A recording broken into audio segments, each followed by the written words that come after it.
toi? Moi j'aimais bien. Petit truc pour grignoter. Du coup c'est un peu le concept de l'interview, c'est qu'il y a des gars qui peuvent débarquer n'importe quand. Alors la bière, parce que moi je prends pas. On va te des sous alors. Vas-y. D'abord ça tourne. Bon du coup là tu es au Hellfest, alors tu es en vacances. Ouais non, en vacances à la cool, c'est la première fois que je peux le faire sans travailler, donc c'est plutôt agréable. Excellent quoi. Donc pas d'interview à caler à part la tienne, finalement. Exact, et c'est assez ironique, mais au final ouais, c'est la seule que j'ai à caler pendant 3 jours. Et du coup niveau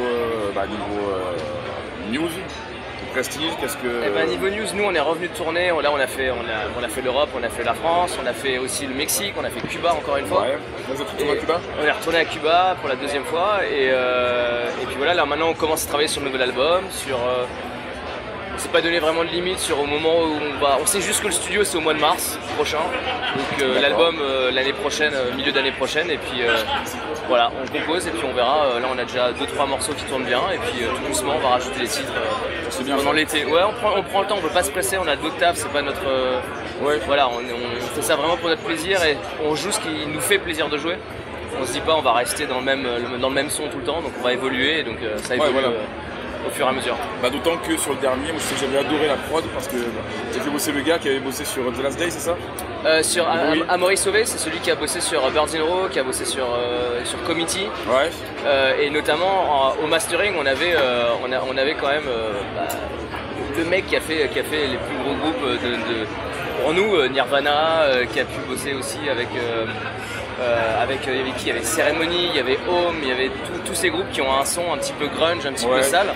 Et on s'est dit, vas-y jusqu'au bout. Il y a une gestion de la reverb que je trouvais un peu particulière, quoi, qui a mis une couleur vraiment pas standard. On a enregistré en live, donc ce qui fait que voilà, tout est vraiment authentique. Quand on entend ma voix toute seule, il y a vraiment 2 micros dans la pièce, un pour la room, un pour ma voix. Et on a mixé ça comme si tu étais dans la pièce avec moi au moment où je chantais. Ah, c'est ça qui est... Et j'ai remarqué qu'il y avait vraiment une différence assez énorme, vraiment notable entre le CD et le vinyle.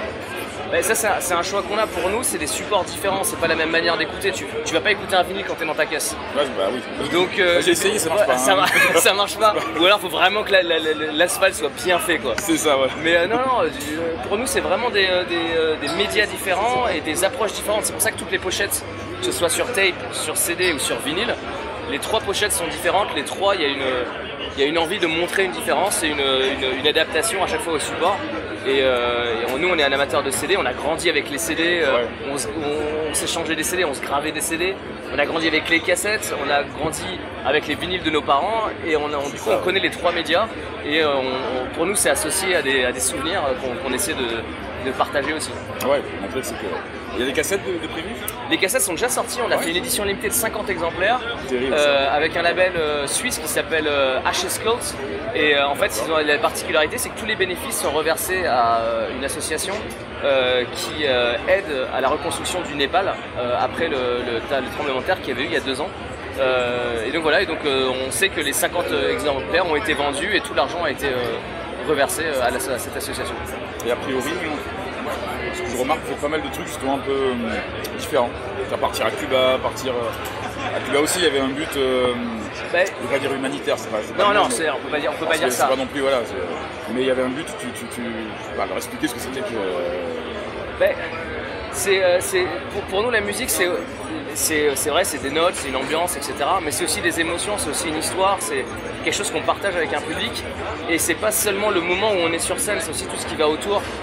Prendre la route, rencontrer des gens, parler avec des gens, échanger des points de vue, échanger des ressentis sur de la musique, sur des expressions artistiques. Et l'Europe, on connaît, on l'a fait déjà pas mal. On connaît, on est assez proche au final. Il y a un peu une globalisation d'une certaine manière de la culture avec des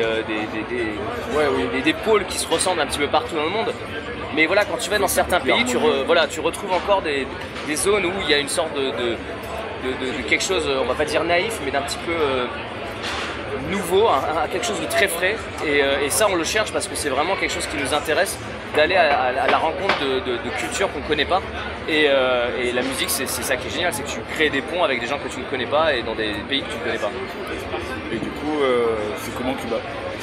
Par rapport à tout ce qu'on raconte qui est tout et que son contraire, donc gros, j'en sais rien. Moi. Mais justement, mais c'est exactement ça, c'est un pays qui est tout et son contraire. C'est-à-dire que tu vas avoir maintenant un tourisme qui est vraiment très fort, surtout nous on l'a vu, on est parti en 2014 et en 2016 avec juste 2 ans de différence. On a vu une différence énorme entre les deux pays, enfin entre le pays dans l'espace de 2 ans. Il n'y avait pas internet quand on y est allé, maintenant il y a internet. D'accord.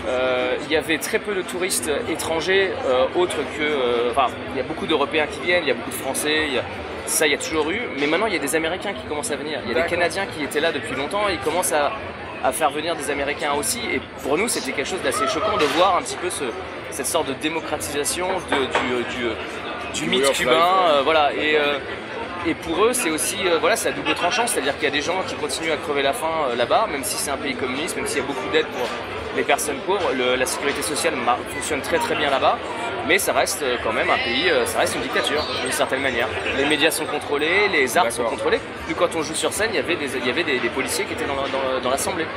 D'accord, c'est pour vérifier que ça... mais pas forcément nous contrôler nous, puisqu'on est étrangers. Mais voilà, il y a quand même cette pression un petit peu politique en permanence. Et d'ailleurs, quand on a joué à Cuba, à La Havane, la 2e année, on a joué dans le théâtre qui sert à faire les discours du Parti communiste. Ah, excellent. Voilà, donc c'était un théâtre très classique, et nous on jouait dans la fosse de l'orchestre, normalement pour un concert symphonique, quoi. Ah ouais, d'accord. Donc là, ouais, et du coup, ça fait quoi? Ça fait un peu comme dans Goodbye Lenin, avec il commence à y avoir du coca et des trucs comme ça qui arrivent. Alors, ils ont un coca local. Ah oui, pas encore, faut pas déconner. Faut pas déconner, voilà, faut pas déconner, faut pas aller trop vite. Mais tu vois, en l'espace de 2 ans, il y a Pernod Ricard qui est arrivé. Alors, si on parle d'alcool, voilà, il y a Pernod Ricard qui est là. Donc maintenant, tu peux avoir un Ricard. Tu peux avoir ton pastis cubé. Exactement. Alors, ce qui est drôle, c'est que d'ailleurs, pour l'histoire, j'arrive dans un bar et je dis bonjour, je voudrais un pastis. Et en fait, le mec savait pas comment ça se sert, donc en fait, il me sert un verre entier de pastis. Ah oui. Donc je lui ai dit en fait il faut mettre un petit peu d'eau, donc il m'a juste donné un verre d'eau en pensant qu'il fallait que je mette un verre d'eau dans mon verre de pastis. Oh putain. Bon, ce qui est bien c'est que j'avais un pastis entier pour 2 €. Mais oui, au moins là tu pouvais te... Ah bah je me suis bien amusé. Ah oui, donc tu m'étonnes. Mais bon, les gars on joue pas aujourd'hui. C'était ça, heureusement c'était après, mais c'était un peu ouais, ça. Voilà. Il y a d'autres dates justement un petit peu de tournées qui t'ont marqué comme ça qui sont un peu, là justement aujourd'hui ça tombe bien au Hellfest, il y a Dillinger Escape Plan qui joue. Ouais. Et c'est leur avant-dernier concert en France, parce que demain ils jouent encore au Trabendo. Et puis pour nous, on a eu la chance d'ouvrir pour eux sur la tournée d'Option Paralysis. Pour moi, c'est un des groupes qui m'a le plus influencé dans l'envie de faire de la musique, dans la démarche artistique, de faire quelque chose de pas forcément facile d'accès, mais qui artistiquement est profond. Et les voir, savoir qu'on a joué avec eux, pour moi ça fait très plaisir. Et d'autres groupes comme Every Time I Die ou même des groupes plus discrets comme les Birds in a Row, des groupes français qui sont plus intimistes, c'est à chaque fois des belles, et c'est toujours des rencontres. Ça va au-delà de ça, c'est des rencontres personnelles aussi. Ouais, c'est un contact humain qui... C'est le plus important. Si c'était pour faire de la musique et rester chez nous, on resterait dans un studio, mais le but c'est de rencontrer les gens, rencontrer des gens comme toi, des passionnés de musique, d'instruments, rencontrer des gens, même des fois c'est des gens qui sont politisés, qui vont nous accueillir dans des squats en Allemagne, et on va discuter de la politique, et c'est quelque chose, même si on n'est pas un groupe politique, on a besoin aussi de cette influence permanente de la société, de savoir comment ça évolue et de découvrir d'autres manières de penser aussi. Oui d'accord, de voir le monde tel qu'il est. Exactement, et ça évolue tout le temps, donc c'est intéressant toujours de découvrir ça. Ah, c'est excellent.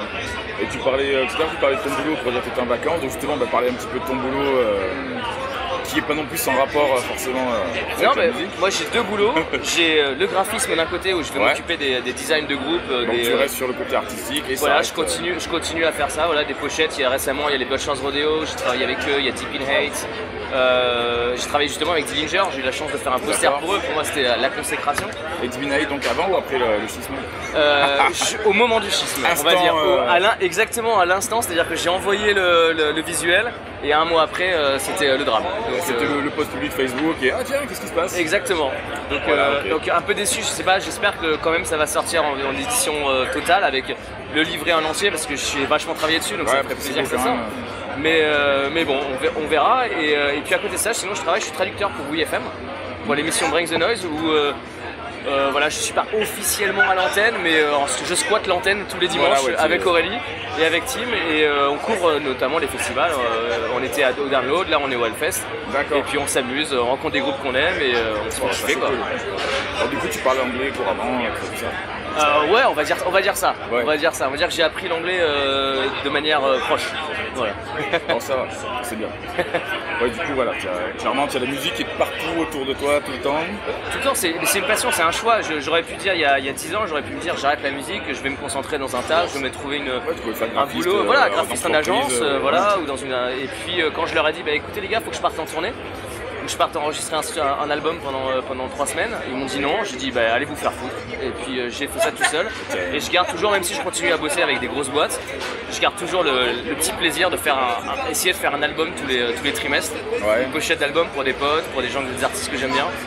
Et voilà, et s'amuser encore avec la musique parce que c'est à la croisée des chemins de tellement d'arts différents que c'est incroyable. Allez vas-y, un petit cracker, attends. J'aime bien ça, quand je me casse, tu remets un petit peu les cartes dans l'ordre. Ah mais faut ranger un petit peu, c'est un peu le bordel. C'est pas le gars maniaque, tu vois. Faut que tu fasses des efforts, sérieusement, si tu veux vendre. T'as fait un petit effort de barbiche, vous noterez tous la magnifique barbiche. Ça un peu. D'ailleurs, ça va et toi? Ouais, super. Salut. Non, c'était pas. Si, on a un interview, mais c'est l'interview apéro, tu vois. Tu veux boire un truc? Ça y est, moi c'est bon. Oh bah pardon, excuse-moi. Il y avait quoi? Il y avait Baroness, moi je suis super fan de Baroness. Il y avait quoi? Il y a Red Fang, j'ai adoré. Alors j'ai essayé de rentrer dans la tente, c'était ça la difficulté, c'est d'essayer de me faufiler dans la tente. Je comprends pas pourquoi ils sont pas encore sur la main stage parce que franchement c'est ça. Ils ont joué il y a 2 ans sur la main stage, c'était déjà blindé, là ils les ont mis sur la Valley. J'ai pas réussi à rentrer, j'avais un peu les boules à vrai dire. Je suis dégoûté d'avoir raté.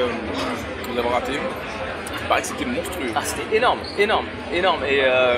Et comme d'hab, l'énergie, le sourire, les gros grooves, ça faisait plaisir. J'ai vu Frank Carter and the Rattlesnakes aussi. Frank Carter, un artiste que je connais depuis Gallows, donc j'ai suivi depuis des années. Et voilà, voir un mec qui revient avec un mélange de punk et un mélange de pop et qui arrive à faire asseoir le Hellfest sur la Warzone, c'est cool. C'est juste respect, Voilà, c'est ces artistes-là. Il y a Dillinger ce soir, il y a Every Time I Die, Chelsea Wolf, il y a eu Death Heaven hier, il y a eu Aerosmith. J'ai hurlé à Don't Wanna Miss a Thing en regardant mon pote dans les yeux et on a ressenti une émotion. Mais il s'est passé quelque chose. Ah, il s'est passé quelque chose. Je vais pas savoir ce qui s'est passé après. T'as filmé, j'espère. Donc... On a filmé, on a tout filmé. D'ailleurs, l'abus d'alcool est dangereux pour la santé. Hein. Mais c'est ça qui est génial au Hellfest, c'est que tu vas découvrir tous les styles différents et puis même si t'aimes pas particulièrement un style, tu vas et tu écoutes et tu découvres et puis même si voilà, c'est juste le temps d'une bière, t'écoutes 2-3 chansons, tu prends le plaisir de découvrir des artistes que tu n'auras jamais écouté. Le Pagan Folk, c'est un truc que je n'écoute pas du tout, mais au Hellfest, avec une bonne bière, avec les copains, on regarde ça. Et puis d'un coup, c'est des agréable. bonnes surprises. Exactement. De toute façon, hier soir, c'était assez compliqué. C'est terrible, des fois tu as envie de faire des kagebulshin, c'est pour te doubler, non, mais là, à la fois, mais... Il y avait, j'avoue que Opeth, Aerosmith, Slowburn, les trois en même temps, il fallait courir entre les trois. Bah Opeth, voilà, ça c'est une des surprises du Hellfest, donc pas cette année, mais il y a je crois 5 ou 6 ans. On rentre du VIP donc avec Seb, genre totalement bourré pour la peine. Là on était fracassés. Parce que hier vous étiez pas encore fracassés. Ah d'accord. Complètement déchiré. Mais sorti VIP il y a quelques années. Et puis on voit tous les gars assis par terre, les gars qui fumaient des cigarettes. Cigarettes, étrange, bien sûr. Et puis des musiques vertes avec un gars qui parlait au micro doucement et puis hop. Et là d'un coup ça démarre, on s'est calé, on est resté là, on a bloqué jusqu'à. C'était hallucinant. Et donc depuis Opeth, et je sais que 2 ans après c'était repassé, ils avaient fait un set uniquement death metal et j'avais été déçu. Parce que j'espérais la même ambiance, les mêmes trucs et non. Donc hier a priori, donc du coup je suis pas allé parce qu'après Warduna c'était plus possible, il fallait donc 1 heure, ouais, j'imagine pour toi ouais. Et il paraît qu'ils ont fait un set finalement assez mélangé entre death et prog. Ah c'est super, ah c'est bien alors. Prog à fond, il paraît qu'ils ont fait un truc assez bien. Enfin, de toute façon Opeth c'est toujours des trucs assez bien. Non c'est... tous les cas ils sont des gars solides. Ouais. Donc voilà, il y avait les Stooges aussi, je sais pas si tu étais là quand c'était passé au Hellfest. Non, j'étais pas là cette année-là. Ça va, mais c'est voilà, la légende, c'est une légende ce mec. C'est ça, tu te dis mais qu'est-ce qu'il fait ici, c'est pas le Hellfest et tu passes un moment extraordinaire. Ouais, mais c'est ça qui est beau aussi, c'est que t'as des personnes comme ça qui peuvent venir en famille, t'as des enfants, c'est super le soir quand tu vois Aerosmith, il y a plein d'enfants. Et se dire, alors j'ai pas encore d'enfants, mais je me dis putain, le jour où j'ai des gamins, je les amène au Hellfest, et ils vont pouvoir voir des artistes qui moi m'ont fait rêver et voilà, encore une fois, on parlait d'échanges, etc. Ben, c'est ça entre les générations aussi. quand je C'est vois ça. des gens de ma famille qui écoutaient du métal et qui me disent « Ah, t'écoutes du métal, mais t'écoutes quoi ?» Et ben on échange des points de vue sur leur vision du punk dans les années 80, sur C'est ma ça. vision du punk maintenant. Tu peux leur Et, dire, tiens, j'avais Deep Purple hier soir, voilà. hier soir, tu vois, c'est. Ah, c'est génial. Voilà, non, c'est vrai que c'est chouette ça. Bah, du coup, mes gosses, donc pour l'instant, non. Ma fille est à fond de Hetz, donc à son grand regret, puisque maintenant c'est terminé. Ah oui, elle a pu aller voir au Trianon ou pas? Alors, ou elle n'a à- pas pu aller au Trianon. Par contre, je l'avais amené à un concert avant où je l'avais amené directement aux balances pour qu'elle voie les balances. Super. C'était pas Candy, c'était Rachel, donc elle a pu D'accord. voir Rachel, prendre des photos avec Rachel. Ah, super. Ah, c'était un super truc. Quel regret de voir ça partir, parce que quand Ah, tu vois ouais. ça, tu dis ça y est, ça c'est un groupe monstrueux. Et le son, Sylvain, il a fait un son de malade, Sylvain Mas, je sais pas si tu connais. De nom, je n'ai jamais Voilà, rencontré. il a fait le son de masse, enfin, c'est super bien. Et là, écoute, j'étais calé derrière la console, il y avait un son et juste parfait. Et pour lui, mais il est pas parti aussi d'ailleurs. Je sais pas qui c'était à Paris. Nous, c'était Babylone Pression. D'accord, ah oui, des anciens aussi, ouais. Ah oui, non, mais on était. C'était la scène, bon, pour la peine à Marseille, du coup, c'était la scène marseillaise. Hein, avec Ah bah oui, bien sûr, elle se fait rachat mais tout ça. Babylone, et voilà. Et oui, du coup, c'était le concert 90. Bonjour. Salut. Salut, je peux te poser une petite question. Ah mais sûr. regarde la caméra quand tu poses la question. Voilà. Ah, est-ce qu'on fait des pédales aussi? Les pédales. Les pédales. Je te dirais d'aller voir Seb. Ça y est. Donc Seb, tu vois, c'est lui qui fait les effets SBG Effect. Ce sont des effets qui déchirent leur race. Et tu as des effets au casque, voilà, tu peux faire des essais au casque, là et là. C'était intermède publicité. Et du coup, qu'est-ce que tu vas voir aujourd'hui? Qu'est-ce qui te reste Qu'est-ce qu'il me reste à voir? programme Que je me trompe pas. Alors je vais me refaire un plaisir d'enfance. Je vais aller voir Il Niño. Oh putain. Et, oui, mais parce que. Exactement, mais parce que je suis d'origine espagnole et c'était la première fois que j'avais un groupe qui chantait du métal en espagnol.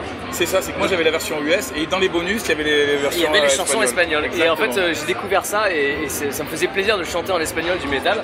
Ah ouais, Donc, c'est voilà, en il va y plus, avoir tu Il vois, Niño. le truc, c'est tous les drapeaux chiliens, mexicains, je sais plus du tout, les différentes origines quoi. Voilà, du coup, là, c'est sympa. Non, je vais voir ça pour un peu pour le fun. Donc tu Euh, parles aussi espagnol. Ouais, mais Donc ça quand tu vas à c'est. Cuba, voilà, c'est C'est tout en espagnol, ouais. Moi, j'ai grandi avec les deux langues, français et espagnol à la maison, Ok. donc voilà, ça fait partie de mon ADN. Donc tu regardes Breaking Bad, tout ça. Ouais, mais faut pas me spoiler, j'en suis que à la deuxième saison. Non. Mais si j'ai pas avancé dedans, j'ai pas avancé. Ah. J'ai pas eu le temps. Donc je vais y mettre.